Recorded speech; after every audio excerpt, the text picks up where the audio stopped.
नमस्कार, मैं हूं आपके साथ भास्कर तिवारी। स्टेट अनिवार्यता को लेकर आखिरकार सुप्रीम कोर्ट में सुनवाई हुई और इस विषयों को लेकर के जो सरकारी शिक्षकों की उम्मीदें हैं उस पर बातचीत करने के लिए और सरकारी शिक्षकों की बातों को कितनी प्राथमिकता सुप्रीम कोर्ट की सुनवाई में मिली है और आगे उनके लिए क्या बड़ा संदेश है, कितना ज्यादा उनकी चुनौती और जो चिंता है उसको राहत मिल सके, इन तमाम विषयों पर गंभीरता के साथ विस्तार से बातचीत करने के लिए हमारे साथ सुप्रीम कोर्ट के जाने माने वकील नरेंद्र मिश्रा जी मौजूद हैं।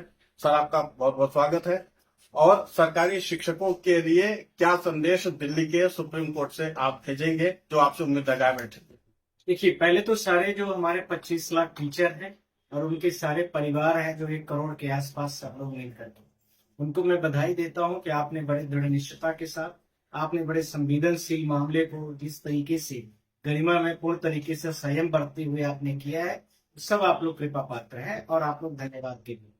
आज मैंने इस मैटर के बारे में मैंने आप सबसे बोला था कि इस मैटर को मैंने कोर्ट से, सुप्रीम कोर्ट के ऑनरेबल चीफ जस्टिस से भी बोला था और फिर उसके बाद भी मैंने आपसे बात की और उसके बाद आज मैटर को लिस्ट कर लिया गया ऑनरेबल जस्टिस दीपांकर दत्ता और सतीश चंद्र शर्मा की बेंच में। आइटम नंबर 1002 होता है जिसको रिव्यू पिटीशन के नाम से जाना जाता है। रिव्यू पिटीशन आज लगभग उम्मीद की जाए कि 50 के आसपास की सब मिला करके विभिन्न राज्यों की भी और इसके अलावा और भी जितने पिटिशनरों ने केस फाइल किया था सबकी पिटीशन आ गई थी। पर आप सबको यह बताना आवश्यक है कि रिव्यू पिटीशन की ओपन हियरिंग अब जब कोर्ट परमिट जब तक नहीं करती तब तक नहीं होती, तो हमने उसकी वैकल्पिक व्यवस्था करके हमने चीफ कोर्ट को, हमने जो हमारे ऑनरेबल जस्टिस दीपांकर दत्ता जी हैं उनको हमने अपना सबमिशन दे दिया है और सबमिशन के साथ में आज उसमें ऑर्डर भी पास हो जाएगा। ऑर्डर को रिजर्व कर लिया गया है और उसके साथ में ऑनरेबल जस्टिस सतीश चंद्रा जी थे, वो काफी कोऑपरेटिव है और हमारे वो मध्य प्रदेश से भी है। वो टीचरों के मामले में काफी गंभीर और संवेदनशील भी रहते हैं। अलग अलग काउंसिल तो नहीं पहुंच पाए मुझे लगता है, पर कोर्ट की जो बेंच थी, क्योंकि ये लंच का टाइम दिया गया था 1:30 बजे, उसमें आप लोग देखेंगे, हम उसकी कॉपी भी तिवारी जी और विभिन्न चैनलों में हम डाल भी देंगे, तो आप लोग देख लेंगे कि उसमें जो आइटम है वो आइटम को 1:30 बजे का टाइम दिया गया है। 1:30 बजे का यानी लंच का टाइम होता है कोर्ट का, सुप्रीम कोर्ट का। तो 1 बजे से 1:30 मतलब 2 बजे के बीच तो लंच ही चलता है, तो उसका हमने सबमिशन अपना दे दिया है और इम्पोर्टेंस ग्राउंड्स को उसमें मैंने रेज भी किया है। अब इश्यूज क्या क्या थे, किन किन पॉइंटों को मैंने बहुत बार बताया, पर आज मुझे लगता है कि अंतिम मौका है, आप लोगों को दोबारा सुन लेना चाहिए और उसमें क्या क्या मैंने सबमिशंस को रख दिया है। पहला पॉइंट, जो हम जिनके काउंसिल हैं पूरे उत्तर प्रदेश के, जो हमारे टीचर एसोसिएशन थे और इसके साथ में जो फिजिकल टीचर्स हैं, फिजिकल एजुकेशन के टीचर है, जो विकलांग टीचर है, इसके साथ में जो म्यूजिक वाले टीचर थे, उनका पूरा जो ग्रुप है उसको मैं प्रेजेंट कर रहा था। पहले उसमें इशू ये है कि आज तक के भारत देश के इतिहास में जब से ये एजुकेशन का सिस्टम चल रहा है तब से आज तक ये कभी भी टीचरों को टेट को लेकर के एलिजिबल नहीं माना गया, अर्थात टेट वाले पार्ट में इनको इंक्लूड नहीं किया गया। इनको तो पहले बाहर का रास्ता किया जाए, पहला। दूसरा, इसके दूसरे पॉइंट में आई बात की जिस प्रकार से ये सारे मैटर अभी तक चल रहे हैं, level chief justice Deepankar Datta साहब ने जिस तरह से ऑर्डर किया है, तो मैंने बोला है कि 2009 की गाइडलाइन जो है आपकी, जो एक्ट आया है 2010 से जो पास किया गया, रेगुलराइज किया गया पूरे भारत देश में, तो जो डेडलाइन है 2010 की, उसके पहले से उसको पहले पर आप लगा सकते नहीं लगाएंगे और उसके बाद पर आप जैसे कि आप कह रहे हैं वो सारे राज्यों को लगाया है, तो यहाँ पर पहले वाले टीचरों को इसमें लेने की आवश्यकता नहीं। अब इसमें 2 पार्ट है, एक पार्ट तो वो है जो प्राइमरी टीचर का है, दूसरा पार्ट जो है वो मिडिल का है। तो ध्यान रखना है, उसमें मैंने पूरी कोशिश किया है कि आपको मैंने समेटने की कोशिश कर। तीसरा, इसके साथ में जो टीचर्स 10वीं 12वीं पास्ड हैं टीचर, मैंने कई बार इस क्वेश्चन को उठाया था आपके माध्यम से, पर सरकारों ने इस तरह से व्यवस्था कर दी थी कि फॉर्म सिर्फ आप अपना, यदि आपका सरकारी टीचर है तो अपना नंबर डालेंगे तो अपने आप टेट का फॉर्म खुल जाएगा। तो उस विकल्प के आधार पर उससे बेहतरीन ग्राउंड जो मुझे मिला था, जो तिवारी जी आप लोगों ने, आपके बड़े सारे टीचर जो जुड़े थे, कमेंट्स जो दिया था, उसमें 5 मैंने आप लोगों के बड़े रिलाय पॉइंट दिया था। मैंने कोर्ट से इस चीज को दलील कर दी है कि जब अब आपने SIR वेस्ट बंगाल में, ये सारे और विभिन्न राज्यों में चुनाव चल रहा है भारत देश के 3 4 5 राज्यों में, तो उनके टीचरों को आप जब मौका नहीं दोगे तो हाउ कैन इट पॉसिबल कि वो टेट के एग्जाम को कंटेस्ट कर पाएंगे। ये कहाँ से पॉसिबल है? अब 3-3 महीने से एग्जाम उनका चल रहा है, SIR तो पिछले 5-6 महीने से चल रहा है, ये कहाँ से संभव है? तो कम से कम उनको एक्सेप्ट करिए आप। तो इस बात को लेकर के भी मैंने उसको कर दिया है। नेक्स्ट पॉइंट इसके साथ में, जितने भी टेट के आज तक भारत देश में जितने भी टीचर हैं, उन टीचरों में उसके अलावा भारत देश के और भी जो विभिन्न एग्जाम्स कंडक्ट कराती है गवर्नमेंट, सब में मल्टीपल टाइम्स का मौका देती है। जैसे यूपीएससी का कहूं, जनरल कैटेगरी अलग है, ओबीसी अलग है, SC/SC अलग है, और विकलांग का EWS का अलग होता है यानी एज लिमिट के साथ में। इसी प्रकार से PCS में भी होता है, इसी प्रकार से SSC में, बैंकिंग में, और वनडे जो वनडे के एग्जामिनेशन होते हैं सब में है। तो फिर शिक्षकों के साथ में ऐसा नहीं होना चाहिए। यह भी आप लोगों की दलीलें मेरे काम पर आई है। इसके साथ में मैं 3 पॉइंट्स को और रेज करना चाह रहा हूं आप लोगों के सामने। मैंने कोर्ट से यह भी सबमिट कर दिया है आज इस पॉइंट को भी, कि जो विभिन्न राज्य हैं उन राज्यों को आपने कहीं पार्टी नहीं बनाया। तो जब पार्टी नहीं बनाया तो आपको ग्रेवियांश भी नहीं पता है कि हमारे राज्य में मध्य प्रदेश या उत्तर प्रदेश है या कोई भी भारत देश का राज्य है, वहां पर किस प्रकार की शैक्षणिक प्रणाली है और किस प्रकार से टेट से बेहतरीन और अच्छी व्यवस्थाएं पहले से संचालित हो रही। तो फिर उसको आप बिना सुने कैसे कर सकते हैं? तो कोर्ट ने इस बात को लेकर के उन्होंने बोला, जो हमारे कोर्ट मास्टर वगैरह थे वो पूरी कॉपी को ले लिया है, बंच जो फाइल है, और इस तरीके से सबमिट हो गई कॉपी।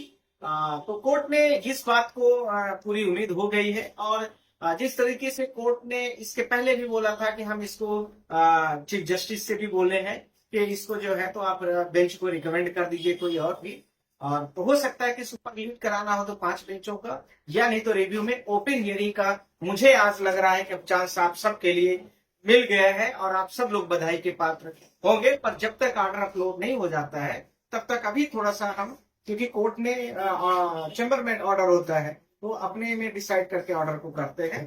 तो इस तरह से है। तो अभी तक के आपके लिए यह मान के चलना कि 99% आपका काम हो चुका है। स्टे ऑर्डर की भी मैंने बात कर ली है कि आप तब तक तात्कालिक रूप से स्टे ऑर्डर फर्दर इनको दे देना चाहिए। ये सारे हमारे जो पॉइंट्स हैं, और एक समरी कॉपी है, समरी कॉपी के साथ में मैंने जज साहब को दे दिया है, यानी उनके थ्रू जो हमारे कोर्ट के, जो हमारे सुप्रीम कोर्ट का वो है प्रोसेस, उस प्रोसेस हमने दे दिया है, तो मिल भी गई है। और वो ऑर्डर में क्या क्या चीजें आ जाती है इस बात को लेकर के, और बहुत सारे पिटिशनर जिन लोगों ने पिटिशन फाइल किया है उनके भी पॉइंट्स आए हैं। ऐसा नहीं है कि हमने आज तात्कालिक भी कुछ करने को, एक्टिव करने की भी कोशिश किया है। एक्टिव करके भी कुछ काम को किया जा सकता है।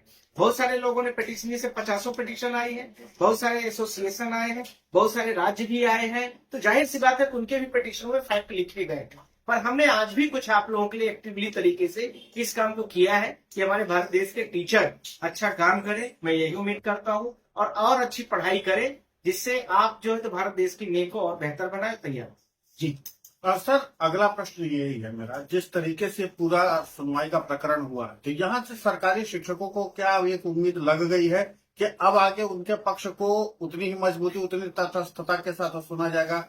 दूसरी सबसे अहम बात यह है कि क्या सरकारी शिक्षकों को अब एक बड़ी राहत परीक्षा से मिल जाएगी, क्योंकि पहले SIR, फिर जनगणना, फिर अब उसके बाद बच्चों को स्कूल ले जाने की जिम्मेदारी, फिर इसके बाद और तमाम तरह की है, तो उनके पास इस तरीके के मेंटल प्रेशर वाले काम भी हैं। तो इन सब के बीच में अब जो ये सुनवाई हुई है, क्या फौरी तौर पर राहत है या अंतरिम राहत के तौर पर, या अंतिम राहत माने शिक्षक? देखिए, जब तक ऑर्डर नहीं आ जाता है सुप्रीम कोर्ट का, हमने सारे पॉइंट्स को, आपके ग्रीवेंस को रखा हुआ है और प्रॉपर तरीके से कोर्ट के सामने उसको बिहेव हो गए। मेरा ये कहना है कि जो टीचर्स जितने भारत देश के हैं, अंतरिम राहत मानिए या जो भी राहत मानिए, आपका काम करने का ढंग अच्छा होना चाहिए। सरकारें को आप लोगों ने जिस तरीके से अपने दम पर लिया करके कोशिश कराया है रिव्यू पिटीशन में, यह भी बहुत सारे राज्य जहां से भी आई पिटीशन, वो वहां के शिक्षकों की एक जीत थी। यहाँ पर कहीं आप लोगों ने पिटीशन में अब राज्यों के ऊपर, मैंने आपसे पहले भी बोला था कि दबाव बनाए रखिए कि जो नोटिफिकेशन हो गए पर एग्जामिनेशन ना हो। इसके बीच में हम पूरी कोशिश किए और हम लोग कर रहे हैं, बहुत सारी टीमें काम कर रही हैं, सबका अच्छा सहयोग है, इसमें कहीं कोई समस्या नहीं है। टीचरों ने एक जो 2 कमियां की है, लगभग 25 लाख टीचर पूरे भारत देश में है। यदि 25 लाख व्यक्ति के एक एप्लीकेशन भी खोज देते, 1 महीने की तनख्वाह मान लेते कि हमने नहीं खर्च किया कहीं पर, और अपने आप को बचा सकते थे। पर यहाँ पर मैं इनसे सबसे नाराज हूँ। चलिए, मैं मान लीजिए नहीं लगता चीफ जस्टिस से नहीं रिक्वेस्ट करता, बार बार मल्टीपल टाइम नहीं निवेदन करता। उनके फादर बड़े संस्कृत के बड़े विद्वान थे, तो उन्होंने भी मतलब टीचर भी रहे हैं वहां तक। तो इस तरीके से जिस प्रकार से उन्होंने फोकस कर लिया, सब लोग ऐसे नहीं हो सकते। तो ये आपकी कमी है, ध्यान रखना। और गलत निर्णय एक जिंदगी के किसी भी व्यक्ति के, टीचर हो या किसी भी व्यक्ति का हो, ये गलत निर्णय आपने लिया है तो उसका परिणाम गलत हो सकता है। वो तो मेरे टीचरों से इतनी सिंपैथी है कि मैं आप लोगों के लिए लड़ रहा हूँ और लड़ूंगा, मैंने बहुत बार बोला है। और तिवारी जी भी आप लोगों की आवाज उठा ही रहे हैं, आप लोग देख ही रहे हैं।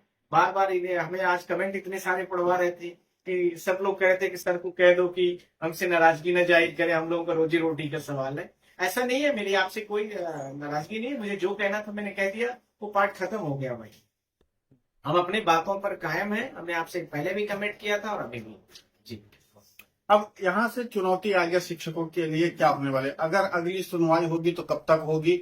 और उन सुनवाइयों में जब बात सरकारी शिक्षकों की रखी जाएगी तो किन किन बिंदुओं को प्राथमिकता के आधार पर कोर्ट सुनेगा, और उसके बाद सरकार और सुप्रीम कोर्ट दोनों के आगे की रणनीति पर क्या कुछ निष्कर्ष निकल सकते? देखिए, दो पार्ट है इस क्वेश्चन। पहला पार्ट है कि आज जो जजमेंट आएगा या आज अपलोड होता है या कल अपलोड होता है, वो जजमेंट में जो चीजें लिखी जाएंगी और कोई भी डेट दी जाएगी, वह शेड्यूल के एज पर शेड्यूल में वो फिक्स हो जाएगा। थोड़ा सा सरकारों के ऊपर भी कहीं न कहीं पर दबाव हो जाएगा कि सुप्रीम कोर्ट अभी इस मैटर को सुनवाई कर रही, संज्ञान में ले लिए, तो कहीं न कहीं पर वो टेट के एग्जामिनेशन को आगे पीछे पोस्टपोन करने की कोशिश कर रही।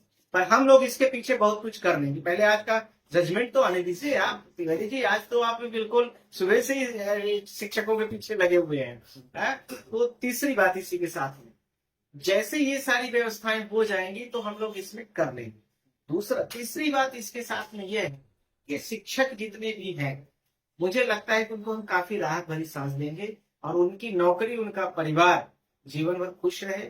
हम उसके लिए कोशिश कर रहे हैं और अथक प्रयास कर रहे हैं, प्रयत्न कर रहे हैं। हम ही बस नहीं, जितने लोगों ने पिटिशनर ने पिटिशन फाइल किया है, जो लोग बेचारे दौड़ धूप कर रहे हैं, अध्यक्ष उपाध्यक्ष जो भी जहां से जो कर रहे हैं, सब लोग अच्छे हैं। और यही कोशिश हमारी है कि अच्छा जजमेंट आ जाए। इसके साथ में हम सब लोगों के लिए अच्छा शुभ संकेत हो जाएगा। फिर हम मई में ही आप लोगों का सारा काम करेंगे। यह भी आप लोगों से प्रॉमिस करे दे रहा हूँ। पहले कोर्ट का ऑर्डर आने के बाद बोल रहा हूँ। पता चला कि कोर्ट ने ऑर्डर दे दिया है कुछ और, तो फिर हम स्पेशल बेंच जब गर्मियों की छुट्टियों में भी बैठेगी सुप्रीम कोर्ट में, ऑनरेबल जस्टिस दीपांकर दत्ता जी भी है बेंच में, तो हम लोग के पास लिस्ट आ गई है गर्मियों की। क्योंकि 1 जून से ना 12 तारीख तक, 12 जुलाई तक की कोर्ट की छुट्टी लग जाएगी। स्पेशल वेकेशन में भी हम लोग फिर कर लेंगे। पहले एक बार आपका प्रोसेस तो शुरू हो जाए, ये तो हो जाए कि हमें मौका मिल गया है। चौथी बात इसी के साथ, जब विभिन्न पार्टीज जो स्टेट्स हैं, भारत देश के 30 स्टेट, विभिन्न प्रकार के समूह, शिक्षक समूह, संगठन, शिक्षा मित्र के, गारंटी के, रोजगार गारंटी होता है, जब वो लोग भी उनका भी सबका आ जाएगा, तो मुझे लगता है कि सबको जब पार्टी बनाने का मौका मिल जाएगा तो फिर हम लोग सब कर लेंगे। फिर आपका ये आरटी एक्ट 2009 है, 2010 की डेडलाइन जो बनाई गई है, फिर हम लोग आपसे सब कर लेंगे। पर यह है कि आप लोग अच्छी मेहनत करिए, इसमें कोई कताई नहीं। और अच्छी पिटीशन सब लोग फाइल करिए, दुनिया भर का पिटीशन फाइल कर दीजिए। मान लीजिए कि एक महीने की तनख्वाह हम लोगों ने नहीं खर्च किया है, मतलब खर्च कर दिया है, बस और क्या हो सकता है। और दबा के पिटीशन फाइल करिए। कोर्ट के ऊपर हम लोग खड़े हैं आप लोगों के लड़ने के लिए। जहां कहीं कुछ गड़बड़ियां होती है तो हम लोग विभिन्न चैनलों के माध्यम से बोल देते हैं, तो उसमें आप लोग सुधार करते हैं। ऐसा भी नहीं है कि कोई किसी से वो है, आपका भला होना चाहिए, यही सब लोग चाहते हैं। हाँ, दूसरी बात यह भी है, जो जेआरएफ और नेट वाले हमसे बहुत बार बोलते हैं, तो मैं उनके लिए भी बोले दे रहा हूँ। कुछ लोगों ने पंजाब के म्यूजिक से रिलेटेड है, उन्होंने बोला सर हमने 12वीं पास करके किया है, उन लोगों को भी राहत रहेगी, वो चिंता न करें। और जो नेट और जेआरएफ वाले लोग हैं, उनको भी हमने इंक्लूड किया है। उनका पहला ही पॉइंट था, यदि मैं पब्लिक में उसको डालूंगा अपने पॉइंट्स को, जो हमने सुप्रीम कोर्ट में आज किया है मेंशन, तो वो आपको भी पता चलेगा, तो लगेगा कि ये सारी चीजें मतलब सबके फेवर में, सबको कवरेज करने की कोशिश किया है। सवाल एक उठता है कि म्यूजिक वाले टीचरों की पिटीशन से जो है तो नहीं आएगी, सबको आना चाहिए। वो ढूंढ रहे हैं कि हमारा अध्यक्ष जी, अरे तुम अध्यक्ष जी तो आ ही रहे हैं, आप लोग भी तो करो, व्यक्तिगत स्तर से करो। छत्तीसगढ़ एक ऐसा राज्य, वहां से एक भी पिटीशन नहीं है, गजब का राज्य है। कैसे कैसे, जैसे लगता है वहां के टीचरों का जो होना है, वहां के टीचर बिल्कुल जंगलों में कहाँ खो गए, पता नहीं कुछ। ये सब सबको करने की आवश्यकता है, ये तो मैं सबसे बोलूंगा। और आज का रिजल्ट जो है वो काफी अच्छा रिस्पॉन्स है।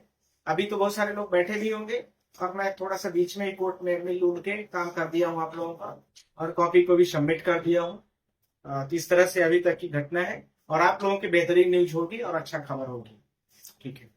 शिक्षकों को जिस तरीके से आपने पहली बार पीआईएल के बारे में जो सुनवाई थी, पहली सुनवाई जो हुई थी वो आपकी ही हुई थी, तो अब शिक्षक जरूर पूछेंगे कि इस बार की सुनवाई में उनका मिजाज कैसा था। मिसाज तो हमें सब मोल्ड करना आता है ना, मोल्ड को हमें कैसे घुमाना है हम लोगों का काम है। देखिए, जो मैं सारे वकीलों से मतलब सारे ग्रुप से बोल रहा हूँ, आप भारत देश में रहते हैं तो पार्लियामेंट में देखेंगे तो पार्लियामेंट को चलाने वाले 10-5% होते हैं, जो वो होते हैं, क्या नाम है उसका, एमपीज होते हैं, करेक्ट। ऐसी सब चीजें होती हैं। आपको कोर्ट को कैसे बताना है, कैसे ब्रीफ करना है। उस दिन उनको उन्हीं के कोर्ट का, उन्हीं का ऑर्डर को चैलेंज था, इसलिए उनके अंदर में कहीं ना कहीं नाराजगी थी। नाराजगी तो उन्होंने ऐसा कुछ बोला भी नहीं, बोला मिस्टर जी आपने ये किया है, और सर आप बताइए ऐसा कब हुआ। तो मैंने बोला कि एक पॉइंट है, बस हो गया। इतनी बात हुई, तो आप तो अब तो ठीक है ना, रास्ता अलग हो गया, दूसरे रास्ते से आ गए। तीसरा रास्ता भी तैयार है, भाई देवे कुछ और गड़बड़ करेंगे, तीसरा रास्ता खड़ा है, चौथा भी खड़ा है। तो हम सारी ए प्लान, बी प्लान, सी प्लान, डी प्लान सब एक्सिक्यूट होगी, और टाइम के साथ होगी। करे तो आगे तो बढ़े, पर यह है कि लड़ाई होगी तगड़ी, ये ध्यान रखना है। टीचरों के साथ ऐसे अन्याय नहीं होगा, और यदि होगा तो पूरे भारत देश में इसी तरह से सबके साथ एग्जाम दिलाया जाए, सबके साथ यही किया जाए, चाहे कोई एग्जीक्यूटिव ऑफिसर हो, चाहे नॉन एग्जीक्यूटिव ऑफिसर हो, चाहे ब्यूरोक्रेट्स हो, चाहे कोई भी हो, सब में ये लागू होना चाहिए।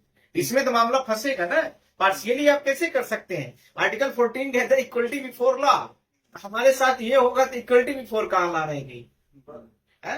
और 19(1) कहता है कि एक्सप्रेशन की हमारे पास पूरी पावर है, एक्सप्रेशन हमने कर दिया है, तो फिर आप लोग पूरे टीचर भी तो उठाएंगे पूरे देश की आवाज।